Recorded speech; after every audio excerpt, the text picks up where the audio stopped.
හොඳයි දුවේ පුතේ උසස් පෙළ ජෛව පද්ධති තාක්ෂණ වේදේ 12 වෙනි ශ්‍රේණිය 8 වන එකට අදාළ සමාලෝචන ප්‍රශ්න දෙක කොටසත් එක්ක දුවලා පුතාලා එකතුලා ඉන්නේ. විශේෂයෙන්ම දුවේ පුතේ 8 වෙනි ඒකකයට අදාළව මේ ප්‍රායෝගික පරීක්ෂණ ගැටලු ආකාරයට ප්‍රශ්න ආකාරයට අහලා දුවලා පුතාලට අවශ්‍ය කරන ඒ දැනුම විශේෂයෙන්ම උසස් පෙළ විභාගයට වගේම දුවේ පුතේ අපි දන්නවා මේ ප්‍රායෝගික පරීක්ෂණවලදී ස්ථානීය පරීක්ෂණයක් සහ ඒ වගේම දුවල පුතාලට ප්‍රායෝගික පරීක්ෂණ දෙකක් කරන්න තියෙනවා. ඉතින් පුතේ විශේෂයෙන්ම පහුගිය අවුරුදු වලත් මේ ප්‍රායෝගික පරීක්ෂණ ඇසුරින් දුවේ පුතේ උසස් පෙළ විභාගයටත් ප්‍රශ්න අහලා තිබුණා. ව්‍යුහගත ප්‍රශ්න බහුවර්ණ ප්‍රශ්න සහ බහුවර්ණ ප්‍රශ්න සහ රචනා ප්‍රශ්නත් පුතේ ඇවිල්ලා තිබුණා. ඒ නිසා විශේෂයෙන්ම අපි මේ සමාලෝචන ප්‍රශ්න යටතේ විභාග ඉලක්ක ප්‍රශ්න පාඩමට අදාළව කතා කරනවා වගේම දුවේ පුතේ අපි මේ හැම ඒකකයක් අවසානයේදීම මේ ප්‍රායෝගික පරීක්ෂණ වලට අදාළ කොටස් දුවේ පුතේ ප්‍රශ්න විදියට සකස් කරලා දුවල පුතාලත් එක්ක සාකච්ඡා කරා. ඉතින් ඒ ආකාරයට මේ 8 වන ඒකකයට අදාළවත් පුතේ සමාලෝචන ප්‍රශ්න දෙක කොටස යටතේ පුතේ අපි මේ ප්‍රශ්න සාකච්ඡා කරනවා. හොඳයි දුවේ පුතේ අපි මේ අවසන් ප්‍රශ්නටයි දුවේ පුතේ අපි දැන් ඔබත් එක්ක මේ එකතු වෙලා ඉන්නේ. රයිට් අපි බලමු දුවේ පුතේ මේ සමාලෝචන ප්‍රශ්න දෙක කොටසයි අවසන් ප්‍රශ්නේ හතරවෙනි ප්‍රශ්නේ විදිහට දුවේ පුතේ අපි මේ මස්වල ගුණාත්මකභාවයේ පරීක්ෂා කිරීම සිදු කරන ආකාරය පැහැදිලි කරන්න කියලායි කියන්නේ. අපි ඇත්තටම මේ ගුණාත්මක බොයිලර් කුකුල් මස් ගැන කතා කරා පුතේ. බොයිලර් කුකුල් මස් කර්මාන්තය ගැන මේ සමාලෝචන ප්‍රශ්නවලදී කතා කරා. ඒ වගේම සිද්ධාන්ත කොටස් වලදී විස්තරාත්මකව මේ පාඩම් සිද්ධාන්ත කොටස් දුවල පුතාලත් එක්ක සාකච්ඡා කරලා තියෙන නිසා කෙලින්ම අපි ප්‍රශ්නෙට බහිනවා. බහැලා පිළිතුරට යනවා. දුවල පුතාලටත් අපිත් එක්කම වැඩි කරගෙන යන්න පුළුවන්. පුතේ බලන්න ප්‍රශ්නේ මස්වල ගුණාත්මක බව පරීක්ෂා කිරීම සිදු කරන ආකාරය පැහැදිලි කරන්න කියලායි කියන්නේ පුතේ. අපි බලමු. මේ බලන්නකෝ පුතේ ෆ්‍රෙෂ් මස් බලන්නකෝ පුතේ. රයිට්. ඒ වගේම අනිත් මස් එක බලන්න පුතේ. ඔව්. රයිට්. මේ බලන්න මේ මස් වර්ග මස් දෙකක් තියෙනවා පුතේ. ෆ්‍රෙෂ් එකක් තියෙනවා පුතේ. ස්ප්‍රින්ග්ලි ෆ්‍රෙෂ්. බලන්න ස්ටිෆ්. ඕ සොෆ්ට් ෆ්‍රෙෂ්. බලන්න පුතේ. රයිට්. නරක් වෙච්ච මස් එකක් සහ මේ ගුණාත්මක තත්ත්වයේ තියෙන මස් එකක් බලන්න පුතේ. හොඳයි පුතේ බලන්න මේ බලන්න බොහොම හොඳට මේ මස් එක තියෙනවා කහ පැහැයට හුරු සුදු පැහැයක් තියෙනවා දරුවනේ. රයිට්. කහ පැහැයට හුරු සුදු පැහැයක්. දැන් ඉතින් මේ මෙතන බලන්න මේක මේ වර්ණයක් දුර්වර්ණ වෙලා තියෙන්නේ. මේකේ බලන්න තද ගතියක් තියෙනවා. නැවුම් මස් වල තද ගතියක් තියෙනවා පුතේ. තද බවක්. හොඳ පුෂ්ටිමත්ව තියෙනවා මේ මස්. බලන්නකො පුතේ පෙනුම ගත්තාම පෙනුම හොඳයි. එතකොට මේ බලන්න මේ නරක් වූ මස් එකක්. වර්ණය බලන්න පුතේ කළු පාටට හුරුයි නේද? නිකන් දුඹුරු පාටට හුරුයි. රයිට්. එතකොට මේක සොෆ්ට් නේ මෘදු ගතියක් තියෙන. මේක තද ගතියක් තියෙනවා මේක නේද පුතේ? දැක්ක ගමන් අපිට වයනේ නේද? බාහිර නිරීක්ෂණය කරන්න පුළුවන් ලක්ෂණ. ඒ වගේම පුතේ ගන්ධයකින් තොරයි නැවුම් මස් පුතේ. නරක් වූ මස් ගන්ධයක් සහිතයි පුතේ. රයිට්. ඒක නිසා බලන්න දැන් මේකත් අපිට මේ විශේෂයෙන්ම ඕගොල්ලන්ට අඳුර ගන්න පුළුවන් වෙන්න ඕනේ පුතේ. නැවුම් මස් අපි කියන්නේ ලා කහ පැහැයට හුරු සුදු පැහැයක් තමයි පුතේ. ලා කහ පැහැයට හුරු සුදු පැහැයක් නැවුම් මස් වල පැහැයි. ඒ වගේම තද ගතියක් තියෙනවා පුතේ මේ නැවුම් මස් වල. අලුත් මස් වල තද ගතියක් තියෙනවා පුතේ. රයිට්. ඒ මස් වලට රයිට් දැක්ක ගමන් අපිට මේ දෙක වෙනස අඳුර ගන්න පුළුවන් පුතේ. මේ බලන්න තද ගතියක් තියෙනවා. ඒ වගේම මේ මස් බලන්න මේක පුෂ්ටිමත්ව හොඳට තියෙනවා දරුවනේ. හොඳ පෙනුමක් තියෙනවා පුතේ. හොඳ පෙනුමක් තියෙනවා. පෙනුම දැක්කාම නේ පාරිභෝගික ආකර්ෂණය ඇති කරගන්න රුචිකත්වය ඇති කරගන්න පෙනුමක් තියෙනවා දරුවනේ. ඒ වගේම තද ගතියක් තියෙනවා. දැන් මේක බලන්න සොෆ්ට් ගතියක් දැක්කහමම පේනවා ඒක මස් එක. රයිට්. හරි. රයිට්. ඒ වගේම මේ බලන්න දරුවනේ කුකුල් මස් මේ බලන්න ලෙග්ස් තියෙනවා දුවේ පුතේ නේ. කුකුල් මස් කොටස් කරන ලද කුකුල් මස් මෙතනත් බලන්න මේ මෙතනත් එහෙමයි. නැවුම් මස් තියෙනවා නේ. මෙතන ටිකක් මේ නිකන් මේ නේ දුර්වර්ණ වෙලා වගේ තියෙන. මෙතන මේ පුෂ්ටිමත්ව තියෙනවා නේ. තද ගතිය තියෙනවා. අතට ටිකක් බලන්න නිකන් අපි පෙන්නන නිකන් ගුණාත්මක නොවන මස් වගේ. මෙන්න ගුණාත්මක කුකුල් මස් නේ. හොඳයි. සමසහිතව තියෙනවා නේ. කුළු බඩු ටිකකුත් තියෙනවා ලුණු තියෙනවා නේද? ඒව ටිකකුත් දාලා තියෙනවා. මේ මස් ටිකක් කපලා තියෙනවා නේ. රයිට්. කොටස් කරලා තියෙනවා. මෙතනත් ෆ්‍රෙෂ් මස් වගේම ටිකක් එහා පැත්තට වෙන්න තියෙනවා නේද? ගුණාත්මක භාවයේ පිරිහෙච්ච මස් වගේ පොඩ්ඩක් තියෙනවා. තද ගතිය අඩු නේද? සොෆ්ට්. එකට තියෙනවා තිබ්බා. රයිට්. මෙතනත් බලන්න මේ බලන්න. නරක් වෙච්ච මස් මේ.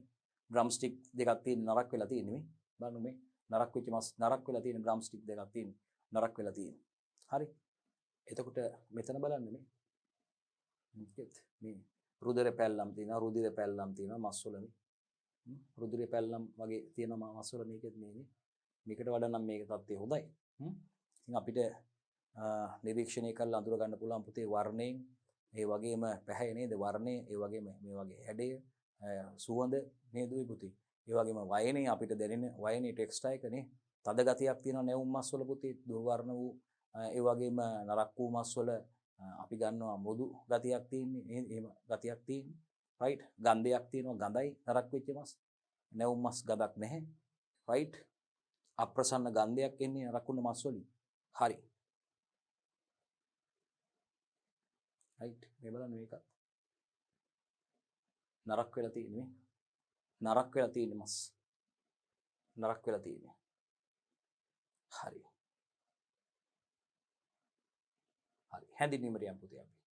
උසස් ගුණාත්මක බවින් වැඩි මස් උසස් රසයකින් යුක්ත වන අතර ඒ සඳහා පාරිභෝගික ඉල්ලුමද වැඩි වේ. අනිවාර්යයෙන්ම අපි දැක්ක අර මස් දැක්ක ගමන් ආකර්ෂණයක් ඇති වෙනවා, පාරිභෝගික ඉල්ලුමත් වැඩි වෙන පුතේ. උසස් ගුණාත්මක භාවයෙන් යුත් සෞඛ්‍ය ආරක්ෂිත නිෂ්පාදනය කරන මස් රසයෙන් වගේම පුතේ පාරිභෝගික රුචිකත්වයෙන්ුත් යුක්ත වෙනවා පුතේ. අපිට ඒ ආකාරයට හැඳින්වීම කරන්න පුළුවන්. බලන්න. උසස් ගුණාත්මක බවින් වැඩි මස් උසස් රසයකින් යුක්ත වන අතර ඒ සඳහා පාරිභෝගික ඉල්ලුමත් වැඩි. උසස් ගුණාත්මක භාවයෙන් යුත් මස් උසස් රසයකින් වඩා වැඩි රසයකින් යුක්තයි. ඒ වගේම උසස් ගුණාත්මක භාවයකින් යුත් උසස් රසයකින් යුතු මස් නැවුම් මස් පාරිභෝගික රුචිකත්වයේ මේ මස් සඳහා පාරිභෝගිකයා තුළ තියෙන ඉල්ලුමත් වැඩි වෙනවා දී පුතේ. ඒකත් මතක තියාගන්න. ඒ වගේම ගුණාත්මක මස් සාපේක්ෂව වැඩි කාලයක් තබා ගන්න පුළුවන්. ප්‍රශස්ත තත්වයටදී ගබඩා කරලා පුතේ ගුණාත්මක උසස් ගුණාත්මයෙන් යුතු මස් සාපේක්ෂව වැඩි කාලයක් ඒ වගේ ආයු කාලය වැඩි. ඒ කියන්නේ අපිට ගබඩා කරලා ප්‍රශස්ත තත්වයටදී ගබඩා කරලා තියාගන්න හැකියාවක් තියෙනවා පුතේ. උසස් ගුණාත්මක තත්ත්වයේ යුතු මස් අපිට වැඩි කාලයක් ගබඩා කරලා තියන්න පුළුවන්. ගුණාත්මක තත්ත්වයෙන් යුතු නිෂ්පාදනය කරන මස් තමයි ඒ ආකාරයට තියාගැනීමේ හැකියාවක් තියෙන්නේ නේද? ඒ වගේම ගුණාත්මක මස් පුතේ සාපේක්ෂව වැඩි කාලයක් ගබඩා කරලා තියාගන්න පුළුවන්. ගබඩා කිරීමේදී කාලයත් සමග පුතේ මේ මස්වල විවිධ භෞතික, රසායනික හා ජෛවීය සාධකවල බලපෑම හේතුවෙන් මස් නරක් වීමට ලක් වෙනවා පුතේ. ඒක විශේෂයෙන් මතක තියාගන්න. ගබඩා කරලා තිබීමේදී පුතේ කාලයත් එක්ක විවිධ භෞතික, බාහිරින් නිරීක්ෂණය කරන්න පුළුවන් ලක්ෂණ. ඒ වගේම රසායනික ලක්ෂණ. හරි. ඒ වගේම ජෛවීය සාධකවල බලපෑම, ක්ෂුද්‍ර ජීව විද්‍යාත්මක බලපෑම. ක්ෂුද්‍ර ජීවීන් මගින් වෙන්න පුළුවන් ආසාදනය වෙන්න පුළුවන් පුතේ. මස් නරක් වීම සිදු කරන්න පුළුවන්. කාලයත් එක්ක පුතේ ගබඩා කරලා තියෙන්නේ. හරි. කාලයත් එක්ක වෙන්න පුළුවන් දෙයක් ඒක. ඒක නිසා ගුණාත්මක මස් හඳුනා ගැනීම පුතේ ඉතාමත්ම වැදගත් වෙනවා. නේද දුවේ? ඒ නිසා අපි දන්නවා ගුණාත්මක මස් හඳුනා ගැනීම පුතේ ඉතාමත්ම වැදගත් වෙනවා. හරි. ඉදිරියට යමු. ප්‍රින්සිපල් එක මේකේ මූල ධර්මය තමයි පුතේ ඉන්ද්‍රිය ගෝචරතා ලක්ෂණ පරීක්ෂා කිරීමෙන්. මොන ලක්ෂණද පුතේ? නේද පුතේ? මොනවද පුතේ අපිට ඉන්ද්‍රිය ගෝචරතා අපේ පංච ඉන්ද්‍රියීන්ට දැනෙන දේවල්? ඇස, කන, නාසය, දිව, ශරීරය සමනේ. අමු මස් නම් කාලා බලන්න යන්නේ නැහැ අපි නේ. රස බලන්න යන්නේ නැහැ කීයටවත් නේ. ගන්ධේ නම් මස් වල බලන්න පුළුවන්. මස් වල රෝමස් අමු මස් වල නේද පුතේ? මස් වල වර්ණේ අපිට නිරීක්ෂණය කරන්න පුළුවන් පුතේ. නේද පුතේ? ඒ වගේම වයනේ නිරීක්ෂණය කරලා බලන්න පුළුවන් පුතේ. අල්ලලා තද ගතිය නැවුම් මස් තද ගතියකින් යුක්තයි නේද පුතේ? අල්ලලා බලන්න පුළුවන් නරක් වෙච්ච මස් සෙවලා ගතියකින් යුක්තයි. මුදුයි එක නේද පුතේ? තද ගතිය නැහැ. ඒකේ මේ අප්‍රසන්න ගන්ධයකින් සහිතයි පුතේ. ප්‍රෙෂ් මස් වල ගන්ධයක් නැහැ පුතේ. එහෙම අප්‍රසන්න ගන්ධයක් නැහැ. නැවුම් මස් වර්ණය ලා කහ පැහැයට හුරු සුදු පැහැයක් තියෙන පුතේ නැවුම් මස් වල. දුඹුරු පැහැය හෝ කළු පැහැය අවර්ණ අලු පැහැයට හුරු කළු පැහැයක් වගේ තියෙන මේ අපි දන්නවා නරක් වෙච්ච මස් වල. ඉතින් එහෙනම් පුතේ අපිට මේ ඉන්ද්‍රිය ගෝචරතා ලක්ෂණ පරීක්ෂා කිරීමෙන් ගුණාත්මක මස් වෙන්කර හඳුනා ගැනීම සිදු කරන්න පුළුවන්. ඒක තමයි මේකේ මූල ධර්මය. මොකද්ද පුතේ? ඉන්ද්‍රිය ගෝචරතා ලක්ෂණ පරීක්ෂා කිරීමෙන් ගුණාත්මක මස් වෙන් කරලා හඳුනා ගැනීම තමයි මූල ධර්මයේ ප්‍රින්සිපල් එක. ඉන්ද්‍රිය ගෝචරතා ලක්ෂණ අපේ ඉන්ද්‍රීන්ට ගෝචර වෙන ලක්ෂණ. අපේ පංච ඉන්ද්‍රීන් මගින් අපි අඳුර ගන්න ලක්ෂණ. ඇස, කන, නාසය, දිව, ශරීරය සම කියලා කියන්නේ ඇස, කන, නාසය, දිව, ශරීරය නේ පුතේ. අපේ ඇහැට පේනවා නේද? අපි දැන් අපි අර කියන්නේ නැව් සමහර දේවල් නැවුම් භවයේ සද්දිත් ඇහෙනවා කියලා නේද පුතේ? ඒ වගේ ශබ්දය දැන් මේකෙන් අපිට ශබ්දයක් බලන්න බෑ. ශබ්දයක් ගැන අපි කතා කරන්නේ. නමුත් මේ අපි දැන් පළතුරු වල එහෙම නේද? අපිට ඒ සද්දෙකුත් තියෙනවා නිකන් නැවුම්. හඬ. ඉතින් සමහර ඒ වගේ නේ. හරි. ඉතින් ඒක නිසා අපිට විශේෂයෙන්ම නිරීක්ෂණය කරලා බලලා එහෙන් බලලා කියන්න පුළුවන් පුතේ. ගඳ සුවඳ අපිට ඒ නිරීක්ෂණය කරන්න පුළුවන් පුතේ. වයනේ නිරීක්ෂණය කරන්න පුළුවන් ටෙක්ස්ට් එක අල්ලලා බලලා පුතේ ඒකේ කොහොමද තද ගතිය මේ නේද පුතේ ඇලෙන සුළු ගතිය නැත්නම් අපි සෙවල ගතිය නේද පුතේ අනුව අපිට අල්ලලා බලලා කියන්න පුළුවන් මේ මස් හොඳයිද ගුණාත්මක මස්ද නැත්නම් කියන්නේ උසස් තත්ත්වයේ මස්ද නැවුම් මස්ද නරක් වූ මස්ද කියන එක අපිට තීරණය කරන්න පුළුවන් පුතේ. අපි කියනවා ඒකට විශේෂයෙන්ම ඉන්ද්‍රිය ගෝචරතා ලක්ෂණ පරීක්ෂා කිරීමෙන් මේ ගුණාත්මක මස් වෙන් කර හඳුනා ගන්න පුළුවන් පුතේ අපිට. රයිට් හරි. ඉදිරියට යන්නේ නේද? මේ සඳහා අවශ්‍ය උපකරණ හා ද්‍රව්‍ය ටික බලමු පුතේ අපි. මේ මස් ගුණාත්මක මස් හඳුනා ගැනීම සඳහා අවශ්‍ය ද්‍රව්‍ය සහ උපකරණ ටික බලමු පුතේ. ඒකයි අපේ වැඩි ප්‍රශ්නේ. හරි. නැවුම් මස් ඕනේ පුතේ. හරි. නැවුම් මස්. අංක 1. නැවුම් මස් කැපිටල් A කියලා පුතේ. ඊට පස්සේ නැවුම් මස් ගන්නවා අපි. අලුත් මස්, ෆ්‍රෙෂ් මස්. අලුතෙන් සකස් කරන ලද මස්, නිෂ්පාදනය කළ ලද මස්. ඊට පස්සේ අපි ගන්නවා ශීත කරන ලද කුකුල් මස් පුතේ. B. ඒක B විදිහටයි අපි නම් කරන්නේ. කැපිටල් A විදිහට නම් කරන්නේ ෆ්‍රෙෂ් මස්, නැවුම් මස්, අලුතෙන්ම නිෂ්පාදනය කරපු අලුත් මස් පුතේ.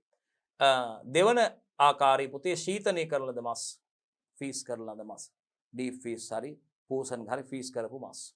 ඊට පස්සේ එක්ස්පයර් වෙච්ච මස් නැත්නම් කල් ඉක්ුත් වූ මස් අපි ගන්නවා.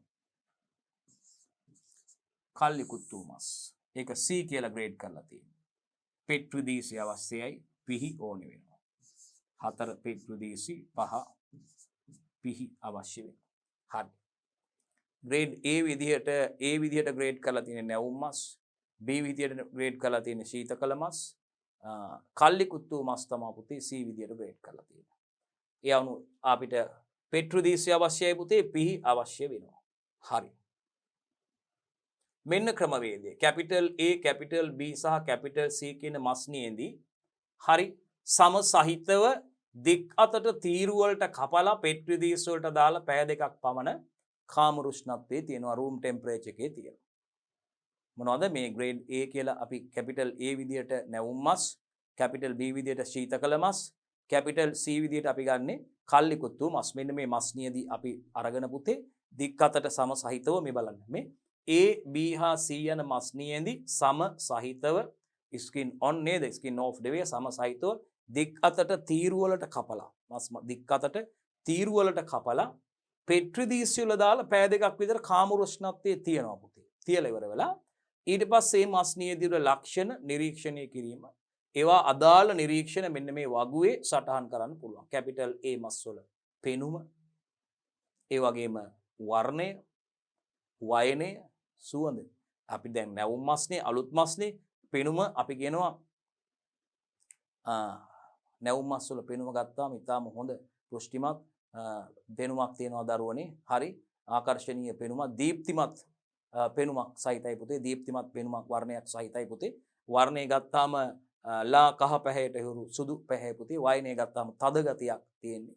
සුවඳ ඒ මස් වලට නැවුම් මස් වලට ආවේනික සුවඳ තියෙනවා පුතේ. විශේෂ ඒ කියන්නේ අර නරක් වෙච්ච ගඳක් එහෙම ගන්ධයක් ඇති වෙන්නේ නැහැ පුතේ. ඊට පස්සේ අපි ගත්තාම B ශීතකල මස් ගත්තාම අර නැවුම් මස් වලට වඩා පෙනුමෙන් අඩුයි පුතේ. වර්ණයත් නැවුම් මස් වලට වඩා අඩු වර්ණයක් තියෙන්නේ. ඒ අර නැවුම් මස් වල තියෙන වර්ණය ටිකක් අඩු වෙලා තියෙන්නේ. එතකොට වයනය අපි කල්ලිකුත් වෙලා නැති හින්දා සාමාන්‍ය මධ්‍යස්ථ වයනයක් තියෙන්නේ. සුවඳත් නරක් වෙලා නැත්තම් මස් ශීතකල තියෙන මස් වල සාමාන්‍ය අපිට ඒ තියෙන සුවඳ මස් වල සාමාන්‍ය මේ ආවේනික සුවඳ සමහරලාට දැක් ගන්න පුළුවන් අර නැවුම් එකට වඩා අඩුයි. කල්ලිකුත් වූ මස් ගත්තාම පුතේ පෙනුම දුර්වර්ණ වෙලා තියෙන්නේ පුතේ. අපි අර තියෙන මේ දීප්තිමත් වර්ණයක් දකින්න නැහැ පුතේ. වර්ණය ගත්තත් අලු පාටට හුළු කළු වර්ණයක් වෙන්න පුළුවන්, අලු පාටට හුළු වර්ණයක් අලු වර්ණයක් වෙන්න පුළුවන්. වයනේ තද ගතියක් නැහැ පුතේ, මෘදු ගතියක් තියෙන්නේ කල්ලිකුත් වූ මස් වල. සුවඳ සමහරට නරක් වෙලා නම් දුර්ගන්ධයක් එන්න පුළුවන්. නරක ගඳක්, ඒ කියන්නේ නරක් වූ මස් වල තියෙන ගඳ එන්න පුළුවන් පුතේ. හරි. රයිට්. ඒ ආකාරයට තමයි පුතේ අපිට මේ මස් නිරීක්ෂණය කරලා මස්නියේදී වල ලක්ෂණ නිරීක්ෂණය කරලා පුතේ අදාළ නිරීක්ෂණ මේ වගුවේ සම්පූර්ණ කරන්න පුළුවන්. ඒ අනුව ඒක අපිට සිදු කරන්න පුළුවන් පැහැදිලිවම. හරි. නිගමනය තමයි මේ අදාළ නිරීක්ෂණ වලට අනුව පුතේ අපිට මේ නියැදි තුනේ ගුණාත්මක බව පිළිබඳ නිගමන වලට එළවෙන්න පුළුවන්. හොඳ ගුණාත්මක භාවයක් තියෙන නැවුම් මස් වල පුතේ ඉහළ ගුණාත්මක භාවයක්, ඒ වගේම සීතකල මස් වල මධ්‍යස්ථ ගුණාත්මක භාවයක්, ඒ වගේම ගුණාත්මක භාවයෙන් තොර කල්ලිකුත්තු මස් අපිට අඳුර ගන්න පුළුවන් පුතේ නරක් වූ මස් විදියට අපිට ඒක හඳුන්වන්න පුළුවන් පුතේ. රයිට් C විදියට අපි සලකුණු කරලා තිබ්බ නියඳියයි පුතේ කල්ලිකුත්තු මස් විදියට අපි හඳුන්වනවා. රයිට්. මේකේ විශේෂ කරුණු තමයි පුතේ සතාගේ පාද පපුව ප්‍රදේශවල ක්‍රියාකාරීත්වය වැඩි නිසා පුතේ එම ප්‍රදේශවලට වැඩිපුර රුධිරය ගමන් කරන නිසා කුකුලගේ ශරීරයේ අනෙක් කොටස් වලට සාපේක්ෂව වැඩි ලාරෝස පැහැයක් දකින්න පුළුවන්. මොකද පුතේ පාද සතාගේ පාද පපු ප්‍රදේශවල ක්‍රියාකාරීත්වය වැඩි. හරි. ඒවා ඇක්ටිව්. පපු ප්‍රදේශය සහ පාද තමයි ක්‍රියාකාරීත්වයෙන් වැඩි. ඒක නිසා ශරීරයේ අනිත් ප්‍රදේශවලට සාපේක්ෂව පුතේ වැඩිපුර රුධිර ගමන් කරන නිසා මේ ප්‍රදේශවලින් කුකුලගේ ශරීරයේ අනෙක් කොටස් වලට සාපේක්ෂව වැඩි ලාරෝස පැහැයක් දැක් ගන්න පුළුවන් පුතේ පාද සහ පපු ප්‍රදේශයේ බ්‍රෙස්ට් කොටස් වල, ලෙග්ස් වල ඒ වගේම. උසස් ගුණාත්මක භාවයෙන් යුත් කුකුළු මස් වල පෙනුම විශේෂිත වෙනසක් නිරීක්ෂණය කළ නොහැකි වුවද නරක් වූ මස් වල සිටින ක්ෂුද්‍ර ජීවීන් නිසා අන්න නරක් වූ මස් වල සෙවල ගතියක් දැක ගන්න පුළුවන්. අපි ඒක මුලිනුත් කිව්වා. නරක් වෙච්ච මස් වල සෙවල ගතියක් දැක ගන්න පුළුවන්. ඒ වගේම නැවුම් කුකුළු මස් ලබා ගැනීමේදී කුකුලන් මරණ ස්ථානයකින් ලබාගෙන හැකි නම් වඩාත් සුදුසුයි. රයිට්. ඉතින් ඒක නේද? හරි. අපිට කුකුලන් මරණ ස්ථාන ඔබ දැකලා ඇති මේ නගරවල රයිට් මේ ඒ සතුන් ඒ ස්ථානවලම ඉන්නවා මේ කුඩු වල දාලා අරගෙන ගිහලා කිව්වට පස්සේ අවශ්‍ය සතා මරලා දෙනවා. එහෙම තැනුත් තියෙනවා. ඉතින් ඒ තැන් වලින් මිලදී ගන්නවා නම් වඩාත් හොඳයි කියන එක තමයි කියන්නේ. නැවුම් මස් හරි මේ පීස් කරලත් නැහැ. ඩීප් ෆ්‍රීස් කරලා අදිසීතන හෝ බ්ලාස්ට් පීස් කරලා නැහැ. නැවුම් මස් ඒ වලින්ම ලබා ගන්න පුළුවන් නම් තමයි ඇත්තටම හොඳයි කියන්නේ. ඒවයි ගුණාත්මක භාවයෙන් ඉහළයි. එහෙනම් නැවුම් කුකුළු මස් ලබා ගැනීමේදී මේ කුකුලන් මරණ ස්ථානයකින් ලබා ගන්න පුළුවන් නම් ඒක වඩාත් සුදුසුයි කියලා තියෙනවා පරිභෝජනයේ සඳහා. හරි හොඳයි. ඉදිරියට යමු. හරි. එතකොට හරි. මෙහිදී කිසි විටකත් රසය පරීක්ෂා කිරීමක් නොකිරීමට සැලකිලිමත් වෙන්න ඕන. අන්න බලන්න.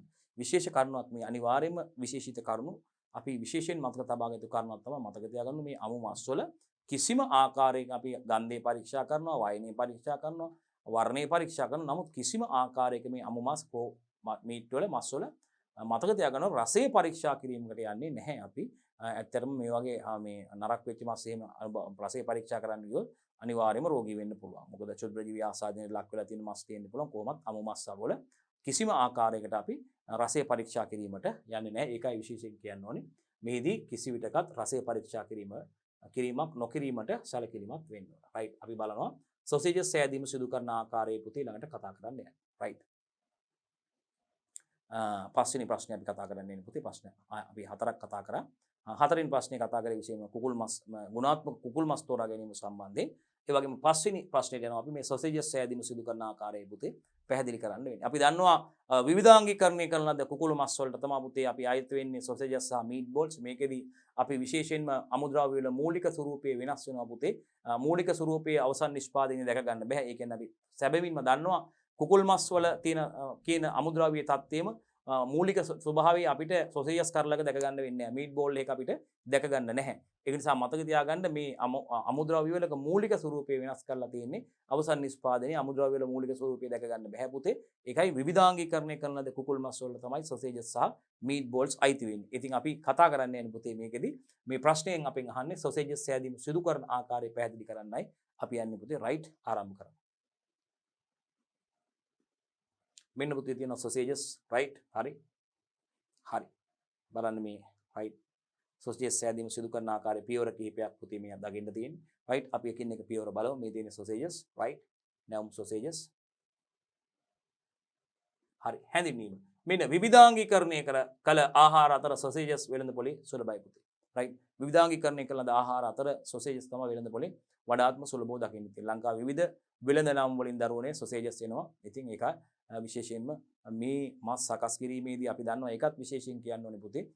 මේ මස් සකස් කිරීමේදී යොදන සමහර රසායනික ද්‍රව්‍ය තියෙනවා පිළිකාකාරක රසායන ද්‍රව්‍ය විශේෂයෙන්ම සෝඩියම් නයිට්‍රේට් වගේ දේවල් පුතේ මේවා පිළිකාකාරක වෙන්න පුළුවන්. ඒක නිසා මේකෙදි ඒ පියවරක් සඳහා මේ එවැනි රසායනික ද්‍රව්‍ය නොදා මේක සකස් කරන්න පුළුවන් බොහෝ විට. එහෙම සකස් කරොත් මේකේ අර පිළිකාකාරක තියෙන මේ විෂ රසායනික ද්‍රව්‍ය අන්තර්ගත නොවන ආකාරයට සකස් කරන්න පුළුවන්. මේ පියවරන් සඳහා මේ මිනිසාට හානිකර පිළිකාකාරක වන රසායනික ද්‍රව්‍ය වලින් තොරව මේවා නිෂ්පාදනය කරන්න පුළුවන්. විශේෂයෙන්ම මේකෙදි භාවිතා කරන සමහර රසායන ද්‍රව්‍ය පුතේ ඇත්තටම විෂ සහිතයි. ඒ කියන්නේ පිළිකාකාරක බවට හොයාගෙන තියෙනවා පුතේ. සෝඩියම් නයිට්‍රේට් වගේ දේවල් රසායනික ද්‍රව්‍ය විශේෂයෙන් මේ අපිට හඳුන්වන්න පුළුවන්. ඒක නිසා ඒ අදාළ පියවරේදී අපි කතා කරනවා හදනකොට ඒකෙදී මේ රසායනික ද්‍රව්‍ය භාවිතා නොකර ඒ ක්‍රියාවලිය සිදු කර ගැනීමට තමයි අපේක්ෂා කරන්න ඕනේ. රයිට්. ආහාර නිෂ්පාදන මනුස්ස පරිභෝජනයේ සදානේ පුතේ මේවා ඉදිරිපත් කරන්නේ. ඉතින් ඒක අවසානයේ මිනිසාට රෝගයක් ඇති කරන්න පිළිකා ඇති කරන්න හේතුකාරක වෙනවා නම් කාසිනෝජන් වෙනවා නම්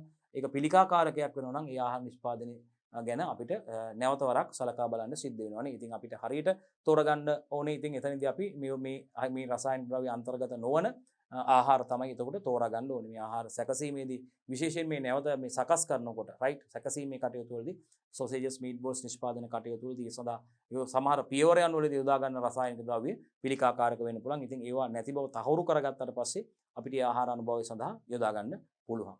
හරි. එතකොට මේ විවිධාංගීකරණය කළ ආහාර අතර පුතේ සොසේජස් වෙළඳපොලේ සුලභයි. මේකෙදී විශේෂයෙන්ම බලන්න මස් ඇඹරීම, මුලින්ම මස් ඇඹරීම, ඊට පස්සේ අඹරන ලද මස් වලට පුතේ අවශ්‍ය කුළු බඩු හා ලුණු මිශ්‍ර කිරීම සිද්ධ වෙනවා. ඊට පස්සේ පිසීම, ඒ වගේම දුම් ගැසීම, ආවරණයක් තුළට පිරවීම පුතේ. ඊට පස්සේ ශීත කිරීම වැනි ක්‍රියා සිදු කිරීමෙන් තමයි පුතේ සරලවම කියනවා නම් සොසේජස් නිෂ්පාදනය කිරීම සිදු වෙන්නේ. මුලින්ම මස් අඹරනවා. අඹරගත්ත මස් වලට අවශ්‍ය කුළු බඩු සහ ලුණු මිශ්‍ර කිරීම සිදු කරනවා දරුවනේ. ඊට පස්සේ මේක කුක් කරනවා, පිසීම සිදු කරනවා පුතේ. ඊට පස්සේ දුම් ගැසීම, ආවරණයක් තුළට මේක මේ පිරවීම සිද්ධ වෙනවා පුතේ. රයිට්. ඊට පස්සේ ශීත කිරීම වැනි ක්‍රියා කිරීමෙන් තමයි පුතේ සොසේජස් සරලවම කිව්වොත් නිෂ්පාදනය කරගන්න පුළුවන්කම තියෙන්නේ. හරි. මූලධර්මයට ගියොත් පුතේ සොසේජස් නිෂ්පාදනයට යොදා ගන්නා මූලික අමුද්‍රව්‍ය වෙන්නේ මස් පුතේ. හරි. මේකෙදි මේ විවිධාංගීකරණය කරන ලද කුකුල් මස් නිෂ්පාදනයේදී විශේෂයෙන්ම සොසේජස් සහ මීට් බෝල්ස් තමයි විවිධාංගීකරණය කරන ලද කුකුල් මස් වලට අයිති වෙන්නේ. ඉතින් මේකේ මේ මස් තමයි යොදාගන්නේ මේ සඳහා පුතේ. ඉතින් මේ මස් වල මූලික ස්වરૂපයේ මේ අවසන් නිෂ්පාදනය අපිට දකින්නේ නැහැ පුතේ. ඒක විශේෂයෙන් කියන්න ඕනේ. මතක තියාගන්න මේ සොසේජස් නිෂ්පාදනයට යොදා ගන්නා මූලික අමුද්‍රව්‍ය වන මස් වල හරිද? ස්වභාවය භෞතික හා ජෛව රසායනික ක්‍රියා මගින් වෙනස් කිරීමකට ලක් කරනවා පුතේ. ඇඹරීම, බ්ලෙන්ඩ් කිරීම, ආවරණයක් තුළ කේසින් එකක තැබීම හා මස් නොවන ද්‍රව්‍ය එකතු කිරීමක් සිදු වෙනවා පුතේ. හරි. මෙන්න පුතේ අවශ්‍ය උපකරණ හා ද්‍රව්‍ය පුතේ සොසේජස් හදාගන්න අපි බලමු පුතේ. රයිට්. මස් ග්‍රෑම් 800ක් පමණ අවශ්‍යයි පුතේ. කුකුල් මස් ග්‍රෑම් 800ක් පමණ. තෛලෝදයක් අවශ්‍යයි පුතේ. අපි කියනවා ඉමුල්සිපිය එකක් පුතේ. රයිට්. අපිට අවශ්‍යයි තෛලෝදයක් අවශ්‍යයි පුතේ. තෛලෝදයක් 330 ග්‍රෑම් පමණ පුතේ. රයිට්. ඊට පස්සේ තෛලෝද කාරක සඳහා අවශ්‍ය ද්‍රව්‍ය විදිහට පුතේ එළවලු තෙල් 4.5ක්, අයිස් 1.5ක්, සෝයා අයිසොලේටර්ස් 66ක්, මස් වලින් ලබා ගන්නා ලද මේදී 27ක්, බැඳුම් කාරකයක් මේ බයින්ඩර්ස් ග්‍රෑම් 60ක් අවශ්‍ය වෙනවා පුතේ. අවශ්‍ය උපකරණ හා ද්‍රව්‍ය. හරි. බැඳුම් කාරක සඳහා අවශ්‍ය ද්‍රව්‍ය විදිහට පුතේ හාල් පිටි කොටස් 2යි, පාන් කුඩු කොටස් 2යි, බඩේරුඟු පිටි කොටස් 1යි, කිරි පිටි කොටස් 1යි. රයිට්. ඊට පස්සේ කරින් සෝල්ට් ග්‍රෑම් 5යි පුතේ. රයිට්. සීනි සහ ලුණු ග්‍රෑම් 20යි, රසකාරක ග්‍රෑම් 1යි, කුළු බඩු මිශ්‍රණයේ ග්‍රෑම් 10ක් පුතේ. බැඳුම් කාරක සඳහා අවශ්‍ය ද්‍රව්‍ය ටික පුතේ. රයිට්. කුළු බඩු මිශ්‍රණය සඳහා අවශ්‍ය අමුද්‍රව්‍ය විදිහට පුතේ අඹරාගත් නැත්නම් පිටිකල සුදු ලුණු කොටස් 3යි පුතේ. ගම්මිරිස් කුඩු කොටස් 2යි, මිරිස් කුඩු කොටස් 1යි පුතේ. හොඳයි පුතේ. ඊට පස්සේ මේ සොසේජස් පිරවීමට සකස් කරගත්ත මස් මේ මිශ්‍රණේ පිරවීමට පුතේ හරි සොසේජස් පිරවීමට සකසාගත් උපකරණයක්. මේ සඳහා කේක් අයිසින් කිරීමට යොදා ගන්නා නොසලී ප්‍රමාණය වෙනස් කර යොදා ගන්නත් පුළුවන් පුතේ. හරි මිශ්‍රණය පිරවීමට ස්වභාවික හෝ කෘත්‍රිම ආවරණයක් කේසින් එකක් වාෂ්ප ජනකයක් ස්ටිමර් එකක් පුතේ. මිශ්‍රණ යන්ත්‍රයක් මික්ස්චර් ඒ කියන්නේ මස් සහ කුළු බඩු මිශ්‍ර කරන්න ඕනේ පුතේ. හැඳි තරාදියක් ට්වයින් නූල් මස් සමරන යන්ත්‍රයක් මිනිසර එකක් අවශ්‍ය වෙනවා පුතේ. හරි. ක්‍රමවේදය. අන්න ඉස්සෙල්ලාම කටු නැති පිරිසුදු මස් කැබැල්ලක් අරගෙන කුඩා කොටස් වලට කපා ගන්න. කටු නැති පිරිසුදු මස් කැල්ලක් අරගෙන පුතේ ඒක කුඩා කොටස් වලට කපා ගැනීම සිදු කරනවා පළවෙනි පියවර ස්ටෙප් 1 එක. කටු නැති පිරිසුදු මස් කැබැල්ලක් අරගෙන කුඩා කොටස් වලට කපා ගන්න. රයිට්. හරි. මෙන්න කටින් බෝඩ් එක තියලා මේ කටු නැති පිරිසුදු මස් කැල්ලක් අරගෙන මේ මස් කැල්ල මේ කුඩා කොටස් වලට කපා ගැනීමයි දුවේ පුතේ මෙතන පෙන්වුම් කරන්නේ. හරි දෙවැනි පියවරේදී. පියවර අංක 2 මේ ආකාරයට කුඩා කොටස් වලට කපාගත්ත මස් කැබලි වලට අයිස් කැට එකතු කරමින් මෙම මස් කැබලි යන්ත්‍රයකින් හරි මිනිස් ආධාරයෙන් අඹරා ගැනීම. හරි අන්න බලන්න. මේ හරි කුඩා කොටස් වලට කපාගත්ත කටු නැති මස් පුතේ මේ ටික මස් ටික මොකද කරන්නේ? අයිස් කැට එකතු කිරීම වෙනවා පුතේ. අයිස් කැට එකතු කරමින් පුතේ මොකද කරන්නේ? මස් කැබලි මේ මස් කැබලි පුතේ මින්සර් එකක් නැත්නම් යන්ත්‍රයක් ආධාරයෙන් අඹරා ගැනීම සිදු වෙන මේ බලන්න මේ යන්ත්‍රයක් ආධාරයෙන් අඹර ගන්නවා මේකට අයිස් කැට එකතු කරමින්. යන්ත්‍රයක් ආධාරයෙන් අඹරා ගැනීමයි පුතේ සිදු වෙන්නේ. ඊට පස්සේ හරි මේ බලන්න. මේ සඳහා මස් බලන්න මේ බලන්න මේ මස් 570යි ග්‍රෑම් කිරා ගන්නවා. ඊට පස්සේ මස් සහ අනෙක් අමුද්‍රව්‍ය මිශ්‍රණ යන්ත්‍රයක් ආධාරයෙන් හොඳින් මිශ්‍ර කරගන්න පුළුවන් පුතේ. මතක තියාගන්න. මේකෙදී ඔන්න බලන්න මස් අපි දැන් අරගත්ත මස් වලින් ග්‍රෑම් 570ක් කිරා ගන්නවා පුතේ. මස් සහ අනෙකුත් අමුද්‍රව්‍ය මිශ්‍රණ යන්ත්‍රයක් ආධාරයෙන් මික්සර් එකක් යන්ත්‍රයක් ආධාරයෙන් හොඳින් මිශ්‍ර කරගන්නවා පුතේ. ඊට පස්සේ සොසේජස් පිරවීමේ උපකරණයෙන් ආවරණයට මෙම මිශ්‍රණය ඇතුළු කරලා සොසේජස් කරල් සාදා ගැනීම. මේ සොසේජ් මේ පුරවනවා මේ බලන්න මේ පුරවල මේ බලන්න සොසේජස් කරල් සාදා ගැනීම සිදු කරලා තියෙනවා. හරි සොසේජස් පිරවීමේ උපකරණ මේ බලන්න පිරවීමේ උපකරණයකින් හත් බලන්න මේ සොසේජස් පිරවීමේ උපකරණයකින් මේ සොසේජස් පිරවීමේ උපකරණයෙන් මේ ආවරණයට මේ හදාගත්ත මිශ්‍රණය ඇතුළු කරලා සොසේජස් කරල් සකස් කර ගැනීම සිදු කරන ආකාරය පුතේ මේ පෙන්වුම් කරලා තියෙනවා. රයිට්. හරි ඊට පස්සේ මේ සකස් කරගත්ත සොසේජස් කරල් පුතේ ට්‍රේ එක තියලා තැටියක තියලා පුතේ ස්ටිමරයක් ආධාරයෙන් පුතේ මිනිත්තු 15ක් මේක වාෂ්පයෙන් තම්බා ගන්න ඕනේ. ස්ටිමරයක් ආධාරයෙන් පුතේ මේක වාෂ්පයෙන් තම්බා ගැනීම සිදු කර ගන්න ඕනේ පුතේ. ඊට පස්සේ මේ සොසේජස් සීත කරලා ඇසුරුම් කරන්න පුළුවන්. ඊට පස්සේ පුතේ සොසේජස් සීත කර ඇසුරුම් කරගන්න පුළුවන්. ඇසුරුම් කරලාද සොසේජස් පුතේ ඩීප් ෆ්‍රීස් කරන්න පුළුවන්. අධිශීතකරණය තුල ගබඩා කිරීම සිදු කරන්න පුළුවන් අපිට. කොහෙද පුතේ? අධිශීතකරණය තුල අපිට ගබඩා කිරීම සිදු කරන්න පුළුවන්. නිගමනය තමයි පුතේ හදාගත්ත සොසේජස් වල ගුණාත්මක බව වෙළඳ පොලේ අලවිය සඳහා තබා ඇති සොසේජස් එක්ක සංසන්දනය කරලා බලන්න පුළුවන්. මෙන්න මේ ආකාරයට අපි හදාගත්ත සොසේජස් වල ගුණාත්මක භාවය පුතේ අපිට වෙළඳ පොලේ අලවි කිරීම සඳහා තියෙන සොසේජස් එක්ක සංසන්දනය කරලා බලන්න පුළුවන්. රයිට්. විශේෂිත කරුණු වලට යනවා පුතේ අපි මස් අඹරා ගැනීමේ උපකරණ නොමැති විට වෙළඳ පොලෙන් අඹරාගත් මස් ලබා ගන්න පුළුවන්. අපි ගාව මස් අඹරන යන්ත්‍රයක් නැත්නම් මැෂින් එකක් උපකරණයක් නැත්නම් පුතේ මේ සඳහා අපිට වෙළඳ පොලෙන් අඹරාගත් මස් මිලදී ගන්න පුළුවන්. අඹරාගත් මස් මේ සඳහා කෙලින්ම යොදා ගැනීමට හැකියාව තියෙනවා. මේ අඹරාගත් මස් සහ අනෙකුත් ද්‍රව්‍ය හොඳින් මිශ්‍ර නොවීමෙන් පුතේ අපිට එකාකාරී රසයක් නොලැබෙන නිසා මේක උපකරණයක් ආධාරයෙන් තමයි පුතේ මිශ්‍ර කිරීම සිදු කරන්න ඕනේ. මතක තියාගන්න මේ අඹරාගත් මස් සහ අනෙකුත් ද්‍රව්‍ය කුළුබඩු එකතු කරනවා මේ දේවල් එකාකාරීව මිශ්‍ර නොවුනොත් මේවා හරියට මිශ්‍ර නොවුනොත් එකාකාරී රසයක් ලැබෙන්නේ නැහැ. එක එක තැන්වල එක එක විදිහෙන් රසය එන්නේ. ඒතර හරියට මිශ්‍ර වුනේ නැත්තම්. ඒක නිසා මතක තියාගන්න අඹරගත්ත මස් සහ අනෙකුත් ද්‍රව්‍ය හොඳින් මිශ්‍ර නොවීමෙන් මොකද වෙන්නේ? එකාකාරී රසයක් ලබා ගන්න බෑ මේ අවසන් සොසේජස් නිෂ්පාදන වල. ඒක නිසා පුතේ උපකරණයක් ආධාරයෙන් මේ මිශ්‍ර කිරීම මනාව සිදු කර ගැනීම යෝග්‍ය වෙනවා. හරියාකාරව සිද්ධ කර ගන්න ඕනේ. වාණිජ සොසේජස් නිෂ්පාදනයේදී පුතේ පදම්කාරක විදිහට මෙන්න මේ අන්න බලන්න රයිට් හරි පදම්කාරක විදිහට රයිට් මොනවද වාණිජ සොසේජස් ව්‍යාපාරයක් විදිහට මේ සොසේජස් නිෂ්පාදනය කරනවා අන්න මං කියපු කරුණ අපි වාණිජ සොසේජස් නිෂ්පාදනයේදී මේ වාණිජ ව්‍යාපාරයක් විදිහට මහා පරිමාණයෙන් මේ සොසේජස් නිෂ්පාදනය සිදු කරනකොට වාණිජ සොසේජ් නිෂ්පාදනයේදී පදම් කාරක ලෙස නයිට්‍රයිට් සහ නයිට්‍රේට් භාවිතා කරන්න පුළුවන් වුණත් මේවා ශරීරයට අහිතකර විය හැකි බැවින් අන්න බලන්න මං කිව්වා මේවා පිළිකාකාරක වෙන්න පුළුවන්. අන්න ඒක නිසා අපිට ඒ වෙනුවෙන් පදම් කාරකයේ විදිහට සිට්‍රික් ඇසිඩ් හරි ඇස්කොබික් ඇසිඩ් එහෙම නැත්නම් සෝඩියම් සිට්‍රේට් භාවිතා කරන්න පුළුවන්. මේ නයිට්‍රේට් මතද මං කෙලින්ම කිව්වා සෝඩියම් නයිට්‍රේට් කියලා. නයිට්‍රයිට් සහ නයිට්‍රේට් භාවිතා කරන්න පුළුවන් වාණිජ ව්‍යාපක විදිහට කරද්දි මේක නමුත් ඒවා ශරීරයට අහිතකර වෙන්න පුළුවන් පිළිකාකාරක වෙන්න පුළුවන් පුතේ. ඒක නිසා මේකදී මෙන්න මේ පදම් කාරකයේ විදිහට අපිට සිට්‍රික් ඇසිඩ් හරිද එහෙම නැත්නම් ඇස්කොබික් ඇසිඩ් පුතේ විටමින් C කියන්නේ ඇස්කොබික් ඇසිඩ් එකනේ ඇස්කොබික් ඇසිඩ් මේ ඇස්කොබික් ඇසිඩ් සෝඩියම් සිට්‍රේට් භාවිතා කිරීමෙන් අපිට මස් පදම් කිරීම සිදු කරගන්න පුළුවන්. ඒකත් විශේෂිත කාරණාවක් විදිහට පුතේ ඔබට මතක තියාගන්න පුළුවන්. හරි. ඒ වගේම මස් පිරවීම සඳහා උපකරණයක් නොමැති විට අපිට පුළුවන් අර කේක් අයිසින් කරණයක නොසලය කපලා ඒ සිදුර විශාල කිරීමෙන් මස් පුරවන උපකරණයක් අපිට සකස් කරගන්න පුළුවන්. අර ඉන්දියාප්ප සකසන යන්ත්‍රයක් ආකාරයේ නේද?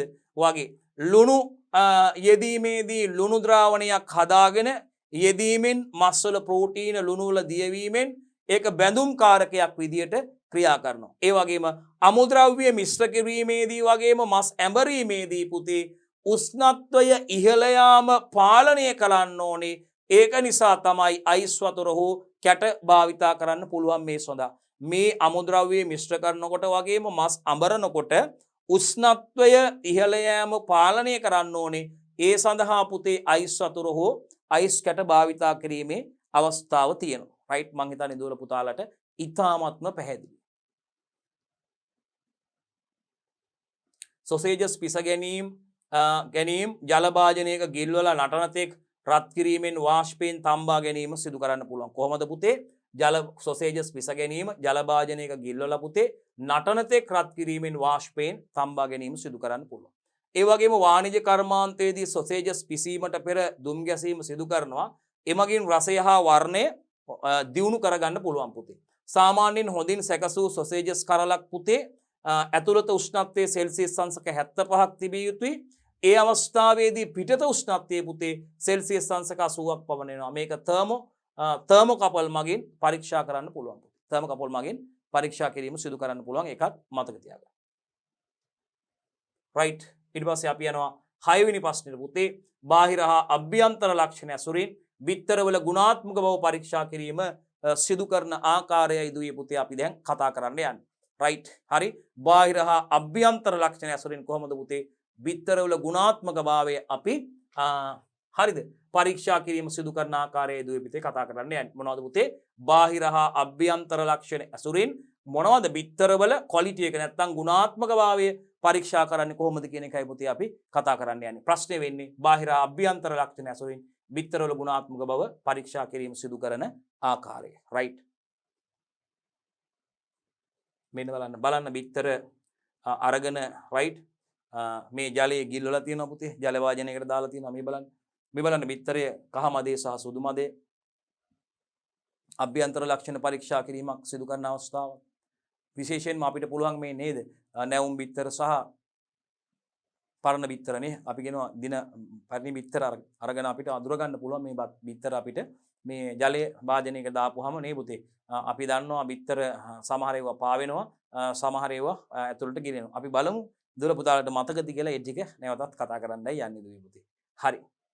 මේ බලන්න ජල වාජනයකට දාලා බලනවා. හරි. හැදින්නේ. බාහිර හා අභ්‍යන්තර ලක්ෂණ අනුව බිත්තරවල ගුණාත්මක බව පැහැදිලිවම නිර්ණය කරන්න පුළුවන් පුතේ. බාහිර හා අභ්‍යන්තර ලක්ෂණවල අනුව මේ බිත්තරවල ගුණාත්මක බව පුතේ අපිට නිර්ණය කරන්න පුළුවන්. සුදු මදේ ලක්ෂණ, ඒ වගේම බිත්තර කහ මදේ ලක්ෂණ, බිත්තර කටුවේ ලක්ෂණ, බිත්තර කටුවේ පිරිසුදු බව, බිත්තර කටුවේ පළඳු වීම තියනවද කියන එක පුතේනේ. ඒ අනුව අපිට රයිට් මේ බිත්තරවල බාහිර වගේම අභ්‍යන්තර ලක්ෂණ අනුව බිත්තරවල ගුණාත්මක බව නිර්ණය කරන්න පුළුවන්. බිත්තරයේ බාහිර පෙනුම අනුව බොහෝ විට පාරිභෝගික ඉල්ලුම තීරණය වෙනවා පුතේ. ඒකත් මතක තියාගන්න. ඒ වගේම මේ රැක්කවීම සඳහා බිත්තර තේරීමේදී වගේම අලවිය සඳහා සුදුසු බිත්තර තේරීමේදී මේ ගුණාත්මක බිත්තර පුතේ වැදගත් වෙනවා. බලන්න රැක්කවීම සඳහා ගුණාත්මක බිත්තර තෝරා ගන්න ඕනේ. ඒ වගේම අලවිය සඳහා ගුණාත්මක බිත්තර තෝරා ගැනීම සිදු කරන්න ඕනේ. ඒ වගේදී මේ ගුණාත්මක භාවය පිළිබඳ බිත්තරවල වැදගත් වෙනවා. හොඳයි. එතකොට එහෙනම් බිත්තරේ බාහිර පෙනුම අනුව බොහෝ විට පාරිභෝගික ඉල්ලුම තීරණය වෙනවා පුතේ බිත්තරවල. රයිට්. ඒ වගේම රැක්කවීම සඳහා බිත්තර තෝරනකොට වගේම පුතේ මතක තියාගන්න අලවිය සඳහා සුදුසු බිත්තර තේරීමේදී බිත්තරවල ගුණාත්මක භාවය පිළිබඳව වැදගත් වෙනවා අපිට. රයිට්. මූල ධර්මයේ තමා පුතේ අපි දන්නවා නැවුම් බිත්තරයක වාත අවකාශය නොගෙනිය හැකි තරම් කුඩයි පුතේ. රයිට්. කල්ගත වනකොට මේ බිත්තර ඇතුළත හා පිටත කවච පටල දෙපසට තල්ලු වෙලා පුතේ වාත අවකාශ ක්‍රමයෙන් විශාල වෙනවා. ඒ වගේම විවිධ බිත්තර නිෂ්පාදන සැකසීමේදී බිත්තරවල ක්‍රියාකාරී ලක්ෂණ වැදගත් වෙනවා පුතේ. තෛලෝදකරණය, පෙන සෑදීම, කැටි ගැසීම වැනි ක්‍රියාවන් පුතේ බිත්තරයේ තියෙන ප්‍රෝටීන සංඝටකය හා රැඳී පවතිනවා.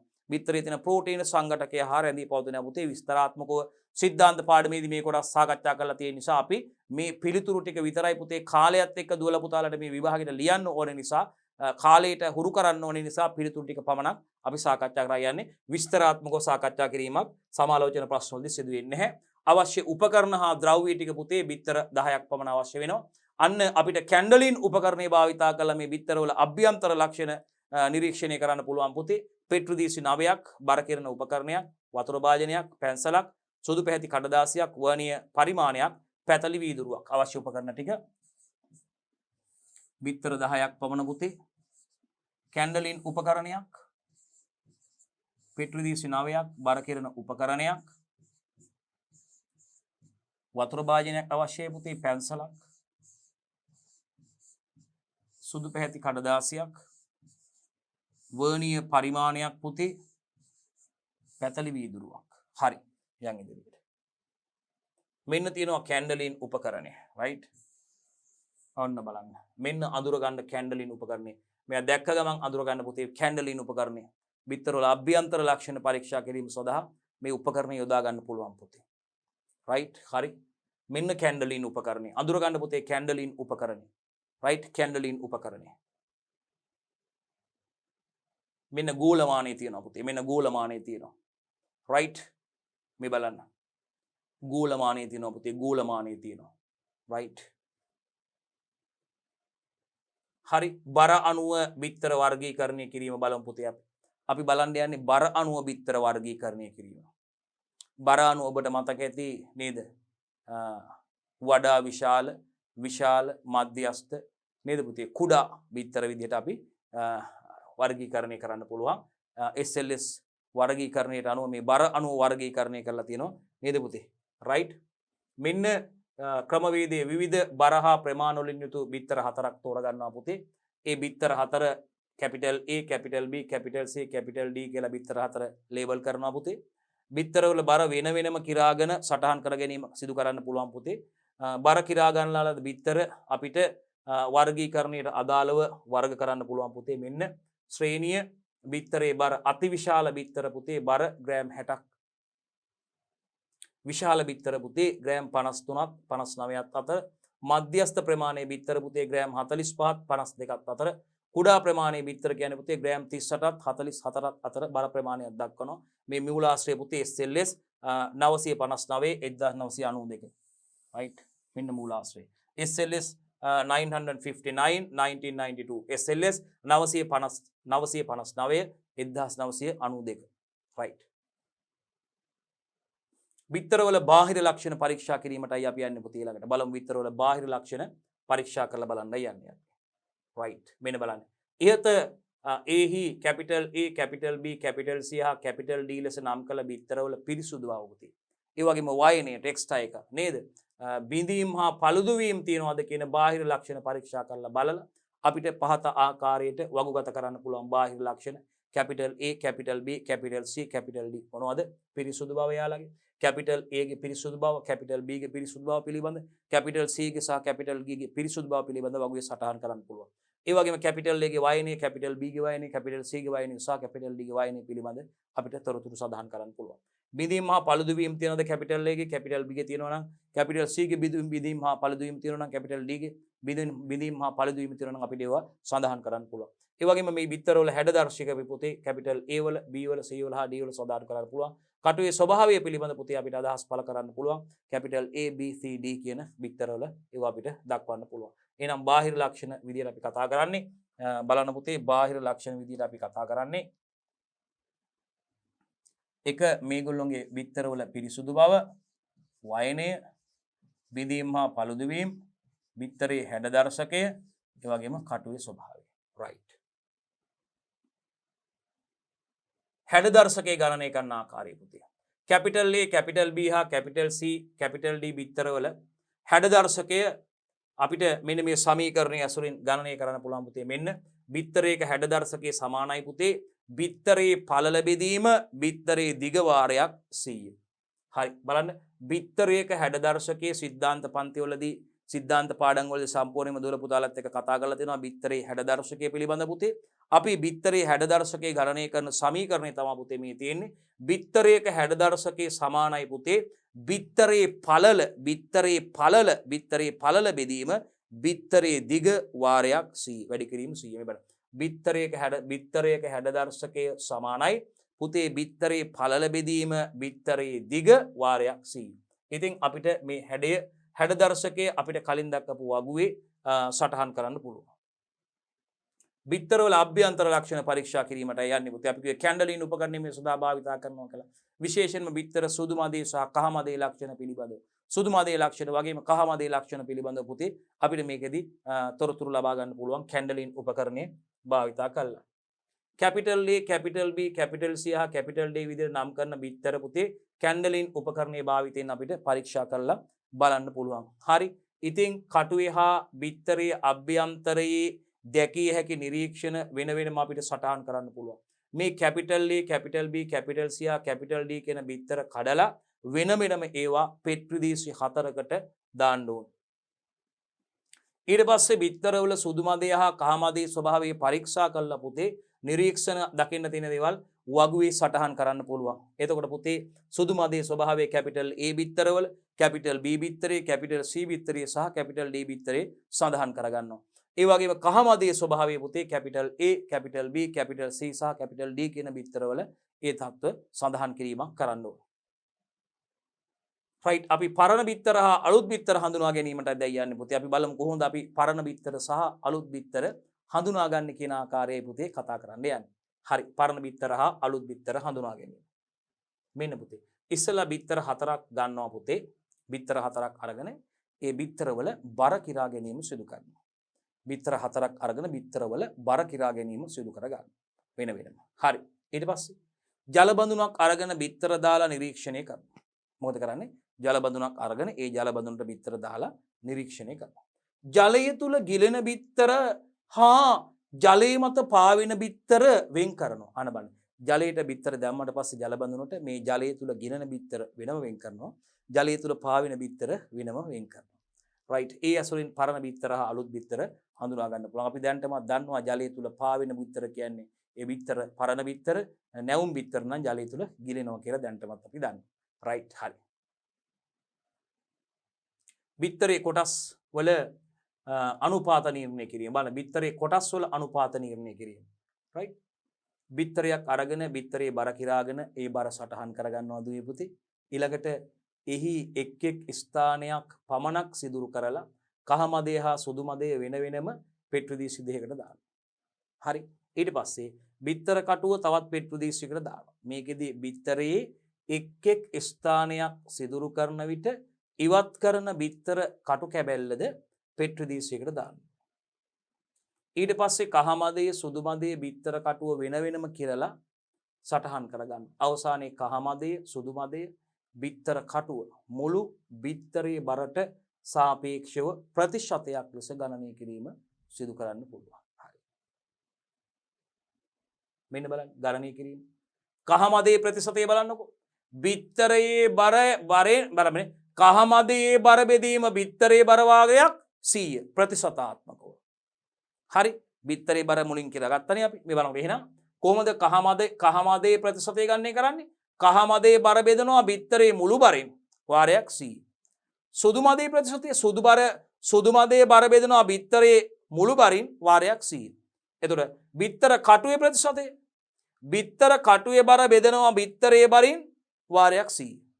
ඊළඟට ඉහතාගයන් වල සාමාන්‍ය බිත්තරයක කොටස් වල අනුපාතාගයන් සමග සංසන්දනය කරන්න පුළුවන්. මේ අගයන් සාමාන්‍ය බිත්තරයක කොටස් වල අනුපාතයන් එක්ක අපිට සංසන්දනය කරලා බලන්න පුළුවන්. බිත්තරේ ඇල්බියුමින් දර්ශකයේ ගණනය කිරීම. ඊළඟට අපි යන්නේ මොකද්ද පුතේ කරන්න? මේ බිත්තරයක ඇල්බියුමින් දර්ශකයේ ගණනය කිරීමටයි පුතේ අපි ඊළඟට යන්නේ. බිත්තරයක මොකද්ද? ඇල්බියුමින් දර්ශකයේ ගණනය කරා. රයිට්. පැතලි වීදුරුවකට බිත්තරය කඩලා දානවා. පැතලි වීදුරුවකට බිත්තරය කඩලා දානවා. පැතලි වීදුරුවට බිත්තරය කඩා දැමීම. ගෝලමානයේ ආධාරයෙන් අපි කහ මදයට ආසන්නව තියෙන ඝන ඇල්බියුමින් උස කැපිටල් H මැනගන්න. ගෝලමානයේ ආධාරයෙන් මතක තියාගන්න. ඝන ඇල්බියුමින් පැතිරී ඇති ප්‍රදේශයේ පළල එළුත් මැනගන්න. ඊට පස්සේ මේ බලන්න. තුනී ඇල්බියුමිනේ මේ බලන්න. ඝන ඇල්බියුමිනය. පහත දැක්වෙන සමීකරණය ඇසුරින් ඇල්බියුමින් දර්ශකයේ ගණනය කරන්න පුළුවන්. ඇල්බියුමින් දර්ශකයේ සමානයි capital H එයා සෙන්ටිමීටර over capital H L එයා සෙන්ටිමීටර. හරි. හෝ දර්ශකයේ ඇසුරින් බිත්තරවල ගුණාත්මක බව නිර්ණය කිරීම. බිත්තරයක බර කිරා ගන්නවා මුලින්ම W ග්‍රෑම් කියලා එක සටහන් කරගන්නවා. පැතලි වීදුරුවකට බිත්තරේ කඩලා දානවා පුතේ. ගෝලමානයේ ආධාරයෙන් අපි කහ මදයට ආසන්නව තියෙන සුදු මදේ උස මැන ගන්නවා. හරි. පහත දැක්වෙන සමීකරණය ඇසුරින් හෝ දර්ශකයේ HI ගණනය කරන්න පුළුවන්. HI සමානයි 100 වාරයක් log H minus 1.7 W මේ බලන්න මේකේ 0.37 plus 7.6 simple H කියන්නේ සුදු මදේ උස W කියන්නේ කලින් බිත්තරේ බර කිරා ගත්තා. ඒ ඇසුරෙන් බිත්තරවල ගුණාත්මක බව නිර්ණය කිරීම හෝ දර්ශකය ගුණාත්මක බව. double A හරි බිත්තරවල ගුණාත්මක බව 172කට වඩා වැඩි.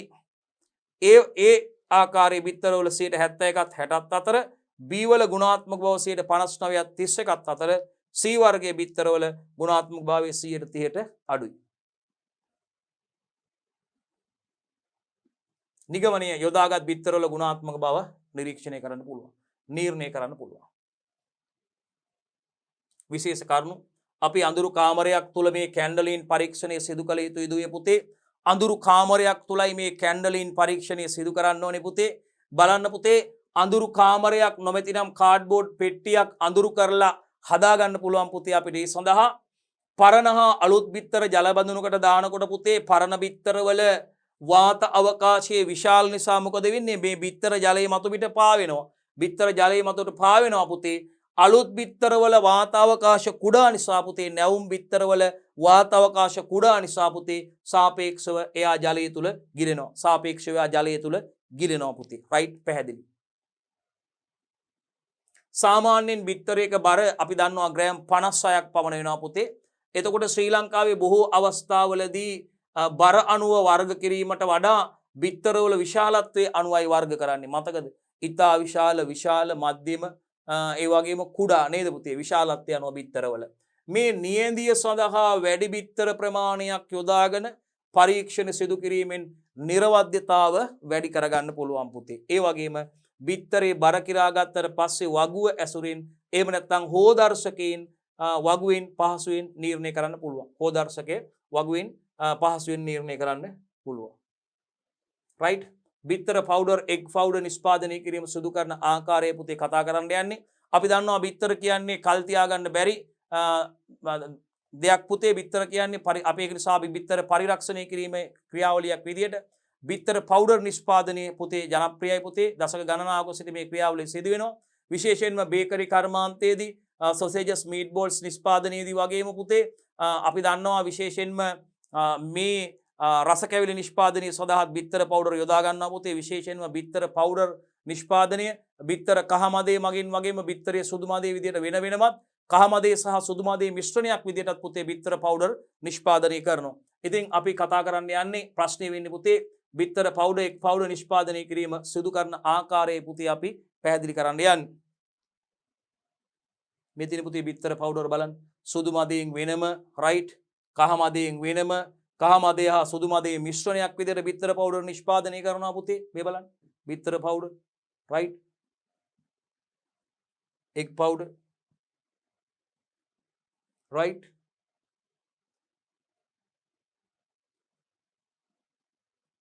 හැඳින්වීම. බිත්තර නැවුම් ලෙස කල් තබා ගැනීම අපහසු නිසා පුතේ ෆ්‍රෙෂ් බිත්තර විදිහට බිත්තර කල් තබා ගන්න බෑ. හරි ඒක නිසා ආහාර වට්ටෝරු වලට යෙදීමේදී බිත්තරයේ තියෙන ජල ප්‍රමාණය අධික වීමෙන් ආහාර නිපදවීමේ වියදම අධික වන නිසා බිත්තර පවුඩර් ලෙස යොදා ගැනීම යෝග්‍යයි පුතේ. ඒක නිසා තමයි මේ විදිහට සැකසීමෙන් බිත්තර වැඩි කාලයක් ගබඩා කරලා හරිද විෂ තත්ත්ව වලට භාජනය නොවි විවිධ ආහාර නිෂ්පාදන වලට කේක් බිස්කට් රස කැවිලි සත්ව ආහාර සැකසීමට උනත් මේක භාවිතා කරන්න පුළුවන් හැකියාව ලැබෙනවා. අවශ්‍ය උපකරණ විදියට පුතේ බිත්තර 2-3ක් අවශ්‍ය වෙනවා පුතේ මේ සඳහා. හරි අපි බිත්තර පවුඩර් නිෂ්පාදනය කරන ආකාරය බලමු. ප්‍රායෝගික පරීක්ෂණයේදී අපි බිත්තර පවුඩර් නිෂ්පාදනය කරනවා බලමු. ඉතින් මේ සඳහා බිත්තර 2-3ක් මේ වියලීම සඳහා අවන් එකක් අවශ්‍යයි පුතේ. උඳුනක් අවශ්‍ය වෙනවා වියලීම සඳහා දුවේ පුතේ. වියලීම සඳහා උඳුනක් අවශ්‍ය වෙනවා දුවේ පුතේ. ඒ වගේම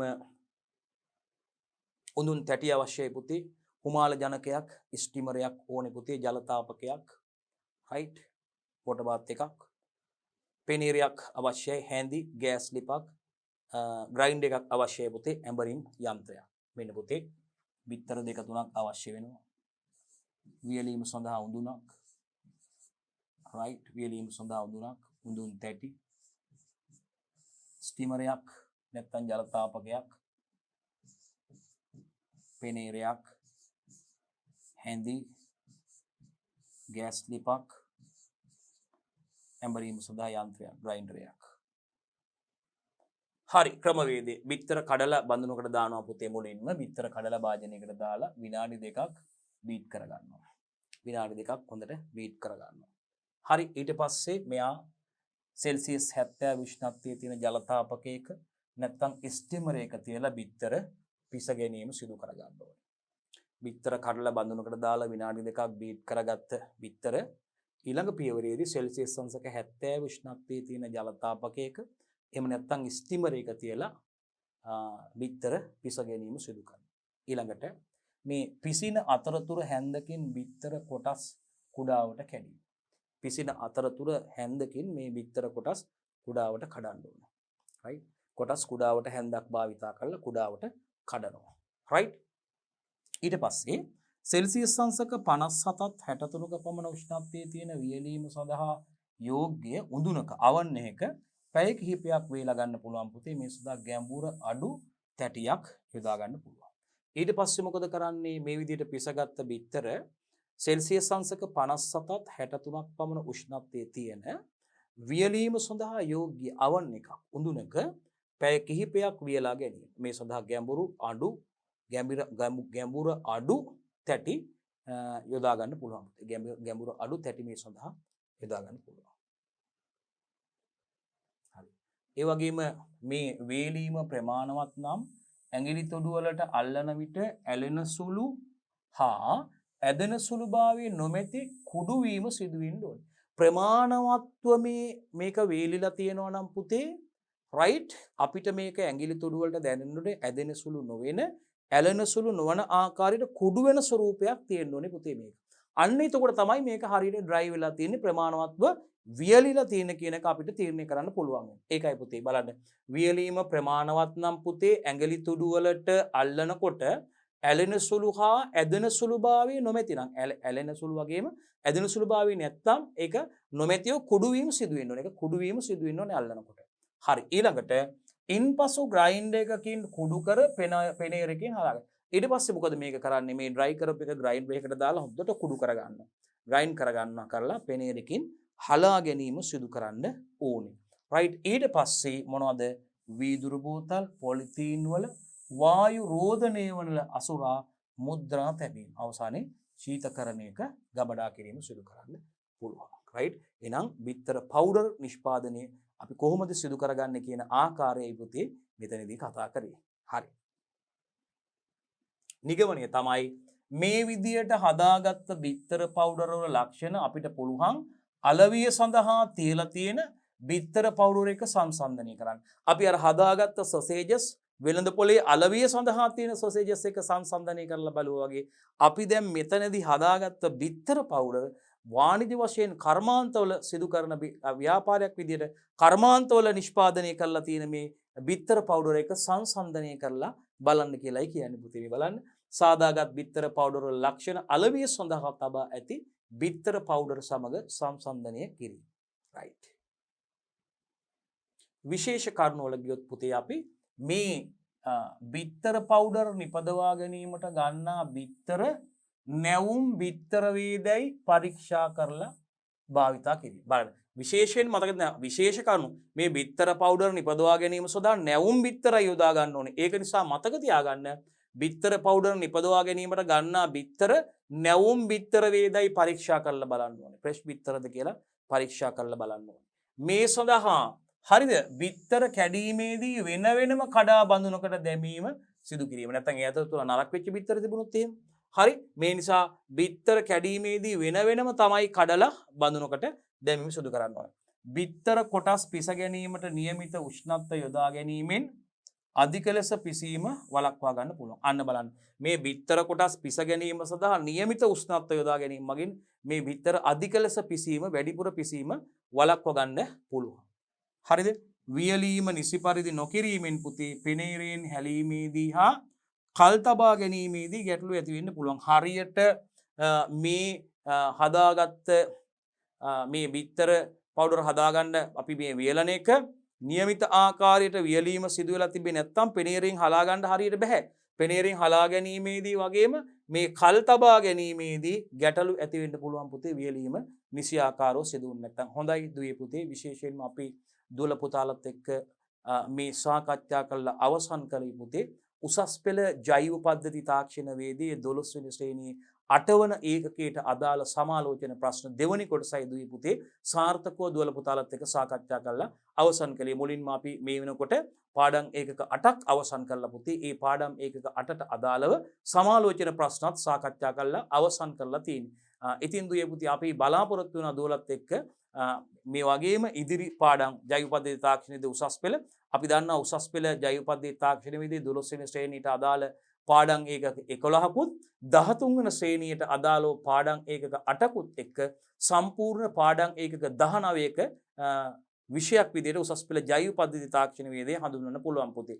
ඉතින් අනිවාර්යයෙන්ම මේ විෂය 12 වෙනි ශ්‍රේණියේ පාඩම් 11කුත් 13 වෙනි ශ්‍රේණියේ පාඩම් 8කුත් තියෙනවා. මේ වෙනකොට පුතේ 12 වෙනි ශ්‍රේණියට අදාළ පාඩම් 8ක් සම්පූර්ණයෙන්ම දුවල පුතාලත් එක්ක සාකච්ඡා කරලා ඊට අදාළ සමාලෝචන ප්‍රශ්න සහ ප්‍රායෝගිකව ඇතිවන ගැටලු මේ ප්‍රායෝගික පරීක්ෂණ සිදු කරන ආකාර ටිකක් පුතේ ප්‍රශ්න විදියට දුවල පුතාලත් එක්ක සම්පූර්ණයෙන්ම සාකච්ඡා කරලා අවසන් කරලා තියෙන. ඉතින් දුවේ පුතේ අපි බලාපොරොත්තු වෙනවා මේ ආකාරයටම 12 වෙනි ශ්‍රේණියේ තවත් අපිට ඉතිරිලා තියෙනවා පාඩම් ඒකක 3ක් 9 10 සහ 11 වෙනි ඒකක සහ 13 වෙනි ශ්‍රේණියට අදාළ ඉතිරි පාඩම් ඒකක 8ත් අපි දුවල පුතාලත් එක්ක මේ ආකාරයට සම්පූර්ණයෙන්ම විස්තරාත්මකව සිද්ධාන්ත කොටස් සාකච්ඡා කරලා අවසන් කළා. ඒවට අදාළ විභාග ඉලක්ක ප්‍රශ්න සාකච්ඡා කරන්න බලාපොරොත්තු වෙනවා දුවේ පුතේ.